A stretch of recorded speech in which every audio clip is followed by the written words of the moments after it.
पूरी दुनिया में फैले तेरे शरीर के टुकड़ों को ढूंढ निकालूंगा मैं और फिर तुझे बनाऊंगा अपना गुलाम। आसमान में लाल रंग की बिजली कड़क रही थी, चारों तरफ बर्फीला तूफान आया हुआ था और फिर अचानक से एक आंखें चौंधिया देने वाला प्रकाश हुआ और हजारों फुट ऊंचे अटलांटिस के पहाड़ों की चोटी पे उतरा मास्टर टीचर कॉन्टिनेंट का सबसे बड़ा वीर, सबसे मशहूर martial arts teacher Vipin Kamboj the great. ये कहकर सुपर मार्शल आर्ट्स योद्धा विपिन अपनी जादुई तलवार लेकर कूद गया अटलांटिस की खाई में। हजारों फुट गहरी उस अंधेरी खाई में उसकी जादुई तलवार एक मशाल की तरह जल रही थी। तभी अचानक से उस खाई में एक सुनहरी रंग की रोशनी का पिंड प्रकट हुआ, जिससे निकली मारिया, मास्टर टीचर कॉन्टिनेंट की सबसे क्यूट लेडी टीचर। और वो विपिन से बोली, ये जंग हमें साथ लड़नी है, भूल गए तुम? याद रखना, जहां तुम वहां मैं। मारिया को देख के डबल एनर्जी में आ गया था विपिन और अब वो दोनों काल के अंधकार का अंत करने बढ़ चले धरती की कोख में। और फिर अगले ही पल विपिन अटलांटिस की खाई में नहीं बल्कि उस विशाल नाले में जा गिरा जो उसके घर के बाहर बह रहा था। विपिन की आंख खुल गई थी और सपने के साथ साथ 20 साल के इस नौजवान के हाथ की एक हड्डी भी टूट गई थी। मारिया तो नहीं थी वहां, लेकिन मार पड़ने वाली थी विपिन कंबोज को, जो कि मास्टर टीचर कॉन्टिनेंट के मार्शल आर्ट स्कूल का सबसे बेकार टीचर था। विपिन को 4 मुस्टंडों ने नींद में ही उसके बिस्तर से उठा के बाहर नाले में फेंक दिया था। ये आदमी बहुत गुस्से में थे। विपिन उन्हें देख के घबराते हुए बोला, भाई भाई भाई मारना नहीं, मैं तुम्हारे पैसे वापस कर दूंगा, पक्का। विपिन ने उन लोगों से अपनी मार्शल आर्ट्स ट्रेनिंग के लिए आज से 1 साल पहले 1 लाख रुपए उधार लिए थे, ये कह के कि वो मास्टर टीचर कॉन्टिनेंट के सुपर योद्धा साहो का बेटा है और एक दिन बहुत बड़ा मार्शल आर्ट्स टीचर बनेगा और टीचर बनते ही वो सूद समेत उनके पैसे लौटा देगा। लेकिन सूद तो क्या, बेचारे विपिन के पास तो दूध के भी पैसे नहीं थे। चाय पीता था, वो भी बिना पत्ती और शक्कर के। हर दिन जीता था तो किसी से 100-100 रुपए का उधार कर करके। मेहनत का जुनून तो था विपिन में, लेकिन शरीर से इतना कमजोर था कि मार्शल आर्ट्स की दिव्य शक्ति उसके शरीर में पैदा ही नहीं हो पाती थी। और बाकी योद्धा कुल के लोगों की तरह विपिन के पास कोई सुपर पावर भी नहीं थी, इसलिए वो चाहे कितनी भी कोशिश कर लेता पर कोई मंत्र, कोई तंत्र उसके मार्शल आर्ट्स टेक्निक में काम नहीं करता। अरे तूने हमें 2 महीने पहले कहा था कि तू हमारे पैसे लौटा देगा। ये कहकर उनमें से एक गुंडे ने नाले से बाहर निकल रहे विपिन को एक मुक्का दे मारा। विपिन बोला, हाँ भाई, बात के बीच में हाथ का क्या काम? मैंने इस बार बहुत मेहनत की है, इस बार मैं पक्का मार्शल आर्ट्स एकेडमी के टीचर्स चैलेंज में पास हो जाऊंगा। हाँ। विपिन की इस बात में हंसते हुए वो आदमी बोला, और मैं मास्टर टीचर कॉन्टिनेंट का राजा बन जाऊंगा, मारस साले को। ये कह के वो चारों विपिन पर टूट पड़े और उसे बुरी तरह पीटने लगे। विपिन जमीन पर पड़ा लात घुसे खाता रहा। बेचारे विपिन ने उन लोगं से बहुत गुजारिश की, लेकिन वो उसे मारते रहे। फिर उनमें से एक आदमी बोला, चल ठीक है, एक बार अपनी जीभ से चाट कर मेरा जूता पॉलिश कर दे तो मैं तुझे छोड़ दूंगा। ये बात सुन के विपिन को एकदम से गुस्सा आ गया। वो सीधा उठ खड़ा हुआ। उसकी आंखों में गुस्सा देख के वो आदमी उसे छेड़ते हुए बोला, हाँ भाई देख, गुस्सा आ रहा चमन चैंपियन को। एक आदमी ने उसके मुंह पे चाटा मारा, लेकिन अब विपिन उसे घूर रहा था। मुझे तो लगता है कि ये साहो का असली बेटा भी नहीं है।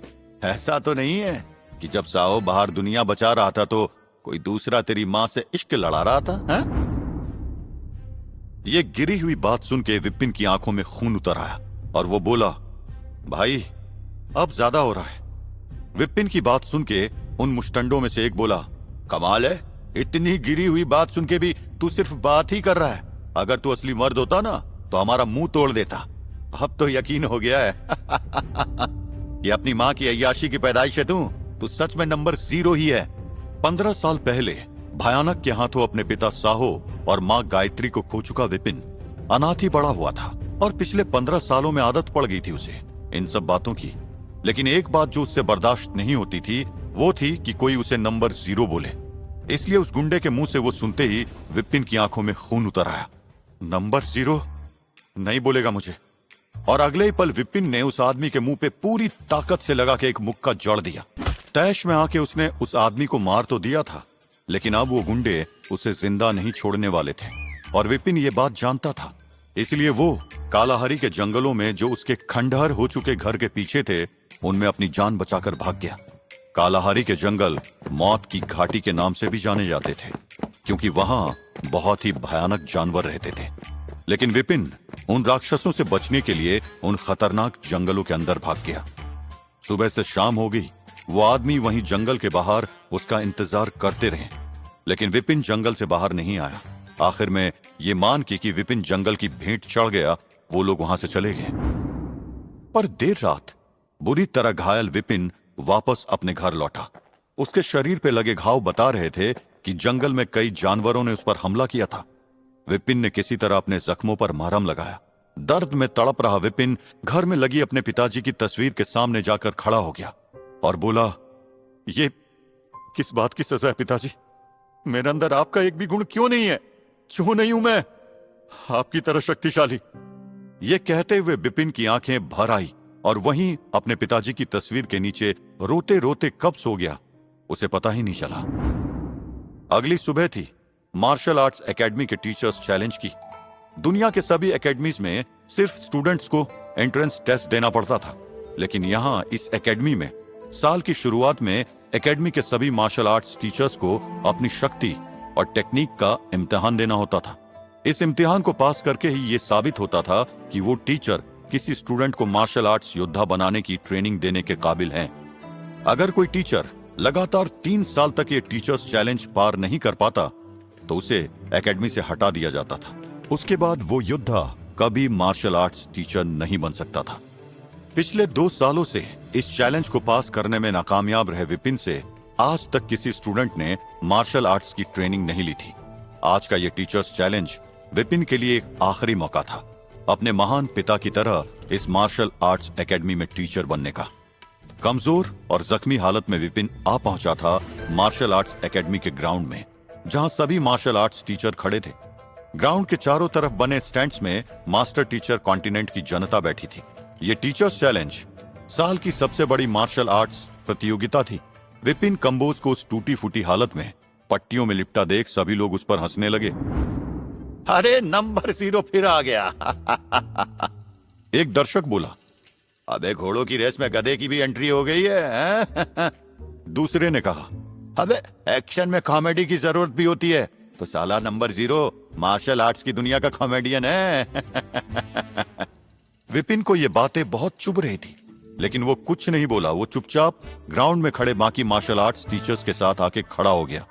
उसे देख के एकेडमी का एक टीचर रितेश, जो विपिन से बहुत चिढ़ता था, वहां खड़े एक दूसरे टीचर से बोला, यार एक बात बता, अगर कोई नंबर 0 की बहन को मारने की कोशिश करेगा और कोई उसकी मां को मारने की कोशिश करेगा तो ये पहले किसको बचाएगा? हा? वो टीचर बोला, पता नहीं यार।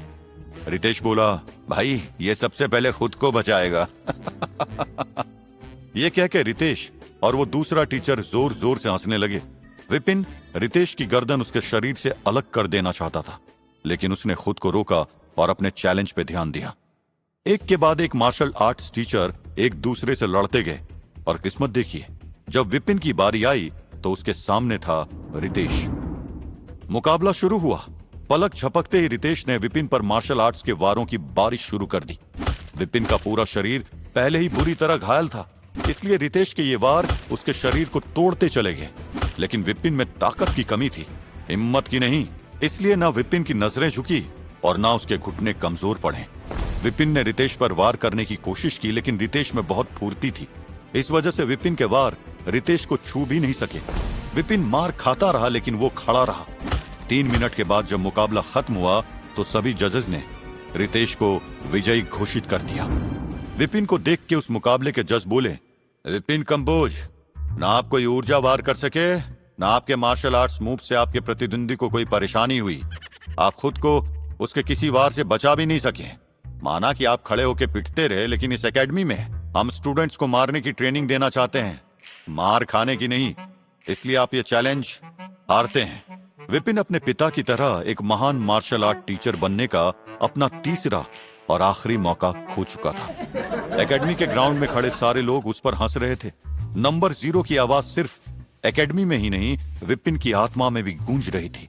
विपिन सिर झुकाए चुपचाप ग्राउंड से बाहर निकल गया। तभी शंकु, एक पागल जो सालों से वहां की सड़कों पर भटकता रहता था, विपिन के सामने आ खड़ा हुआ और भारी सी आवाज में बोला, हे विपिन, ये दुनिया नंबर 237 में 0 है, लेकिन दुनिया नंबर 5555 का विपिन, हाँ, वो हीरो है। ये कहकर वो पागल शंकु विपिन की आंखों में झांकने लगा और एकदम से बोला, एक समय आएगा जब सब बदल जाएगा, उस दिन तू बनेगा हीरो।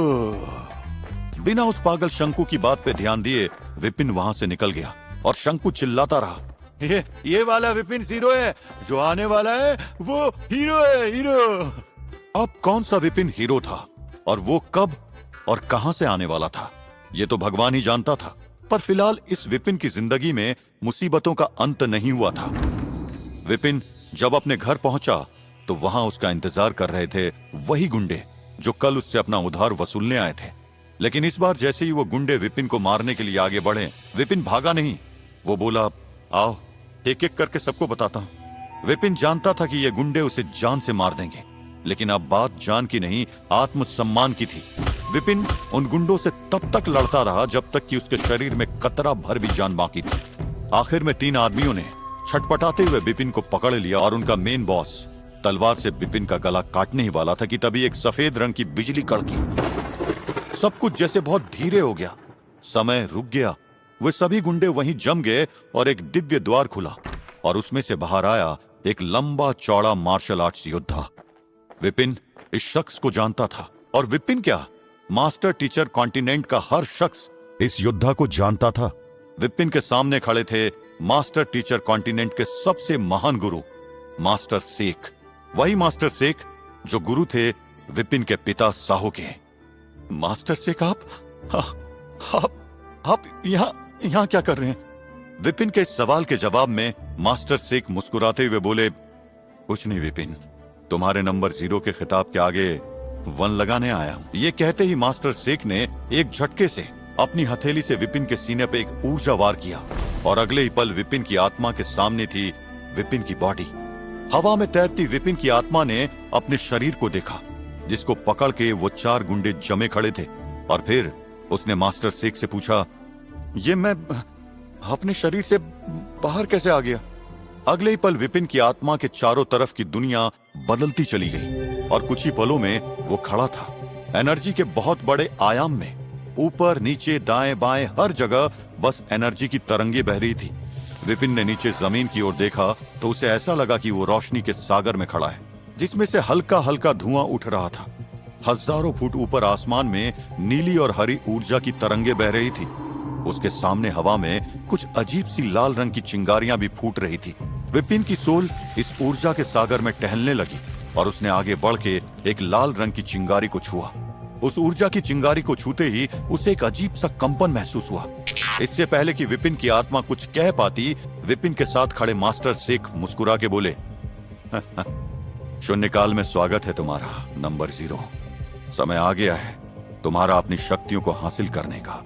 क्या तुम तैयार हो हीरो बनने के लिए? लेकिन जहां एक तरफ master Sheikh master teacher continent के नंबर 0 की जिंदगी बदलने वाले थे, एक अजीब सी काली शक्ति भी शून्यकाल में मडराने लगी थी। उस ऊर्जा के सागर से, जिसमें से धुआं उठ रहा था, एक अजीब सी आकृति निकल रही थी। शून्यकाल के अंदर प्रकट हो रही काली शक्तियों के इस अंश को न विपिन ने देखा था और न मास्टर शेख ने।